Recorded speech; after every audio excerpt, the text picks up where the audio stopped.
What's up? It's Rachel. I hope you're all having fun with the tech capitulation. I've mentioned briefly before that trading the news is a pretty big part of my day and swing trading strategies. So I thought I'd take this chance to talk a bit about what that involves, why I think this gives me an edge, and why I think as a software engineer, I actually have a bit more of an advantage here too. This is going to be a bunch of examples about the FBI, billionaires getting disappeared by the Chinese government, leaked adult videos, and lots of fun stuff. So to be explicit, I trade backtested technical analysis strategies. Well, actually my bot does. But I tell the bot what stock to trade and what strategy to use based on what I think is happening. So with fake news, I have two general strategies. One is that a stock just tanked and I think it could recover, and another is that the stock just spiked and I think it's going to fall back down. So here's some examples of times that I've made that call. Let's start with Palantir. So they are a data analytics platform and they do some dev tooling and other things as well, but they're best known for having a zillion US government contracts, and if you ask the media, their job is spying on citizens. So an article came out about them that really caught my eye. It was called "Palantir Glitch Gave Unauthorized FBI Employees Access to Data."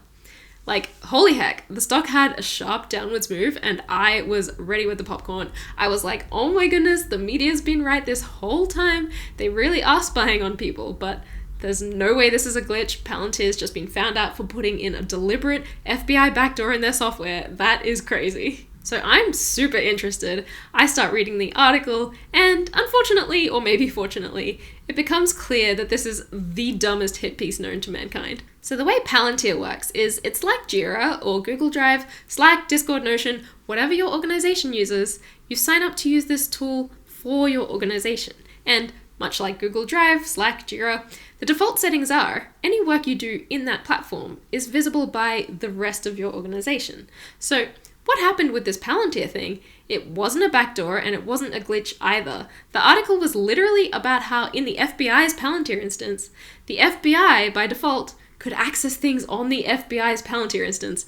That was literally it. So some FBI employee uploaded something they should have restricted to just a few colleagues, but they didn't restrict it, and so everyone at the FBI was able to see it. This is much like if you're in Slack and you type something in the general channel instead of in a personal message, everyone in your company can see it. This had nothing to do with the FBI being able to access data from other Palantir clients or anything like that. So yeah, I bought that dip and it recovered a fair amount that same day and I was out again. Now, I didn't think you had to be a software developer to understand how fake that news was, but even analysts whose opinions I respect believed that this was some kind of a glitch, even though they had given it some thought. We had 4 or 5 agents inside the FBI getting access to stuff they were not supposed to see because of a certain glitch in the Palantir system, but those people did not do it maliciously. It's not like these guys were trying to get access to some secret information. So maybe being just slightly tech savvy gave me some more bonus points here than I realized. Next up, we've got Kodak. So Kodak has a long history of pumping and dumping, insider trading, everything manipulative you can think of. And in February, the CEO tweeted, "We are partnering with Microsoft on the print industry's first all-in-one business software portfolio."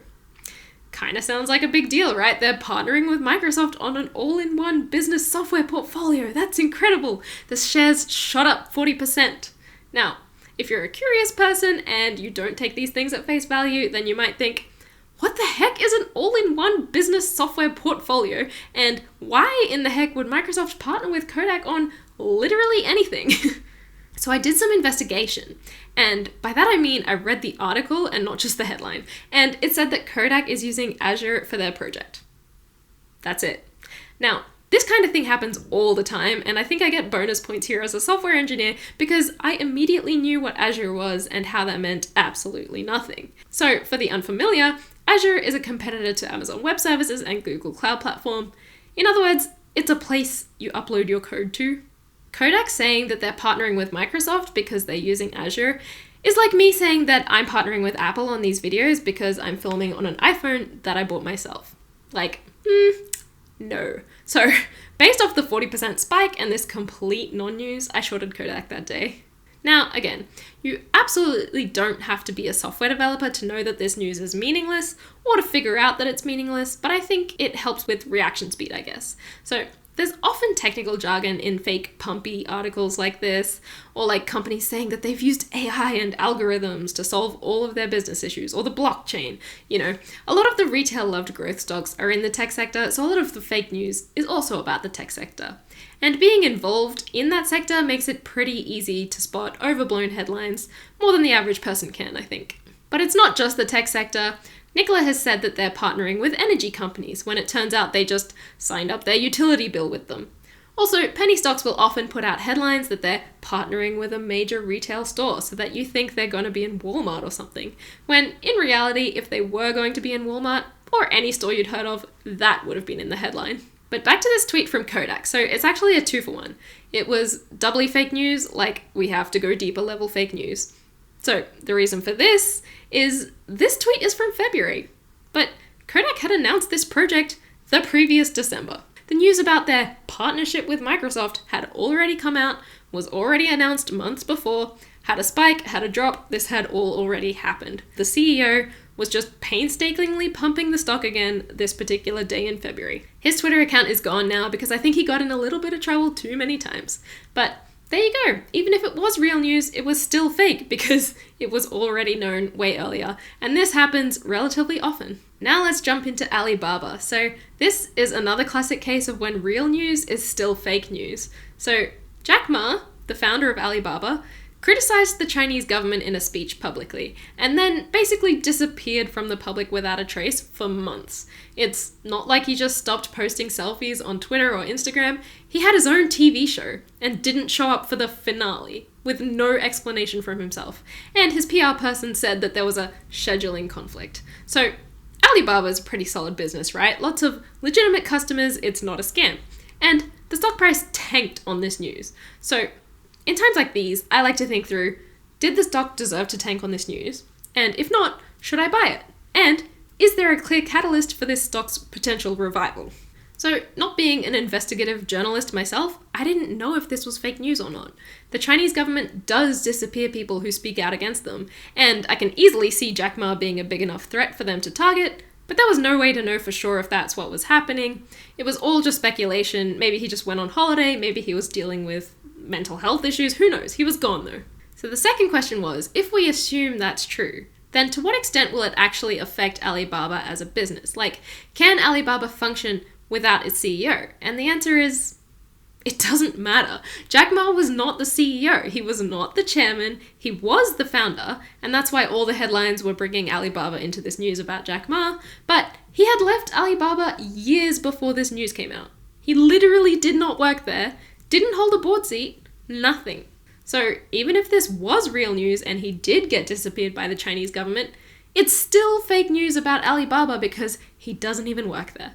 So the next question is there a catalyst that could make the stock recover a bit, and can I catch some of that recovery? So in terms of catalysts, the answer here was going to be a pretty clear yes, because presumably one day Jack Ma would show up again, whether it was after complacency training or not, and everyone's fears could dissipate. So that's what I did. I bought the dip. Of course, keeping a stop loss because, you never actually know what's going to happen, but I was going to get out either when Jack Ma resurfaced or when my target price was hit. And luckily it worked out. Alright, so last and totally not least, this is my favorite one, let's talk about a leaked adult video. So Penn, it's a gambling and sports betting company, and the stock price is falling one day. So the CEO tweets, wait, Penn is dropping because I have a sex tape? Are you kidding me? And he puts out this choice video. Okay, emergency press conference. Guess what? Another sex tape that people are sending around. Penn stock is down because there's a sex tape of me. Hey, newsflash, it's the third one. I used to sling it. More importantly, down, a stock is down. I would jump on this dip and I would fuck it. No pun intended. Buy the dip. So the stock is dropping because his reputation is in utter shambles, but his reputation had already had this associated with him anyway. And what does all this have to do with the business at all? So the question was it a good chance to buy the dip?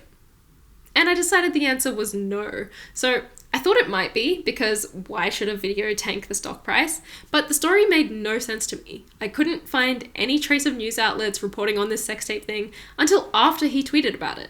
And then the news outlets were all over it after that, but their source was just his tweet. So Twitter, StockTwits, Reddit, stock news feeds, none of them were discussing the leaked video before he did.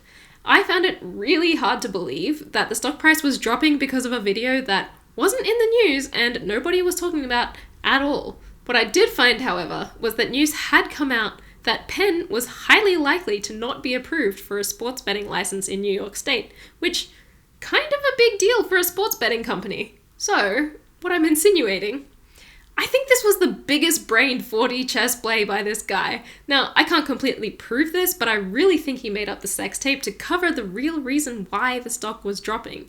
And it kind of worked too, because the news about his tape was everywhere on the message boards after that, and the news about the New York gaming license was much harder to dig up after that.